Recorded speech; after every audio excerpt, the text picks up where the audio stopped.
Sanand Viramgam highway પર મોટી દુર્ઘટના સર્જાઈ છે। કેમિકલયુક્ત પાણી પીતા 33 જેટલા ઘેટા બકરાના મોત થયા છે। સાણંદ વિરમગામ હાઈવે પર આવેલા વિરોચનગરના પાટિયા પાસે એક હૃદયદ્રાવ્ય ઘટના સામે આવી છે। રસ્તાની સાઈડમાં ભરાયેલું કેમિકલયુક્ત ઝેરી પાણી પીવાથી કચ્છના માલધારીઓના અંદાજે 33 જેટલા ઘેટા બકરાના ટપોટપ મોત નીપજ્યા હતા। આ ઘટનાને પગલે સ્થાનિક પશુપાલકોમાં ભારે રોષ અને શોકની લાગણી ફેલાઈ છે। મળતી માહિતી મુજબ થોડા દિવસો પહેલા જ વિરોચનગર પાટિયા પાસે એક ટ્રિપલ અકસ્માત સર્જાયો હતો। અકસ્માત દરમિયાન એક કેમિકલ ભરેલા ટેન્કરમાંથી મોટા પ્રમાણમાં કેમિકલ રસ્તાની બાજુમાં ઠલવાયું હતું। આજે સવારે 10 વાગ્યાની આસપાસ કચ્છથી ચાલતા સાણંદ તરફ જઈ રહેલા રઘુભાઈ રબારીના પશુએ તરસ છીપાવવા માટે આ કેમિકલયુક્ત પાણી પીધું હતું। પાણી પીધાના ગણતરીની જ મિનિટોમાં તમામ 33 પશુઓ જીવ ગુમાવ્યો હતો। ઘટનાની જાણ થતાં સ્થાનિક પોલીસનો કાફલો ઘટનાસ્થળે પહોંચ્યો હતો।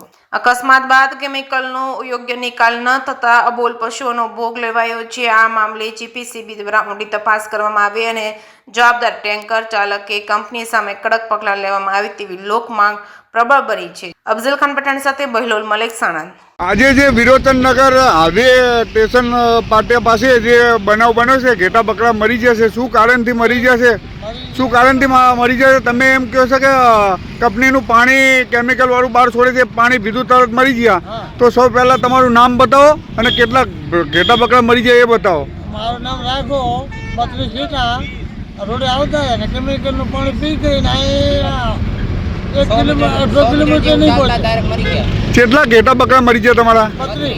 અને બીજા ઘેટા બકરા કેટલા તમારી જોડે? અમારી જોડે 400 જેવું જનાવર છે। અને બીજા બધા પાણી પીધું હતું? ના, બધું તો પીધું, જેટલા પીધા એટલા જ બધા સાથે થઈ ગયા। આ જેટલા પાણી પીધું બધા મરી ગયા, તો પાણી કેમિકલ કંપનીએ છોડી દઉં? હવે કંપની છોડ્યું કે ગમે એટલું બીજું કંઈ એ અમને ખબર નથી। એ ખાડો ભરેલો તમને કઈ રીતનું લાગ્યું કે પાણી કેમિકલનું હોય? કોઈ અમને જેવું લાગ્યું ગાડી એક્સિડન્ટ થઈ ગયો હતો, એનું કેમિકલનું પાણી ઢોરણું એ પીધું એટલે કેટલી મિનિટમાં મર્યા? અત્યારે તમારી શું માંગ છે? તમારી માંગ શું સરકાર જોડે? અત્યારે તમારા ઘેટા બકરા 25 થી ધરી મરી જાય, એની કિંમત કેટલી થાય છે? આશરે કેટલી થાય? 10,000 હા, તો તમે શું ન્યાય માંગો એના માટે?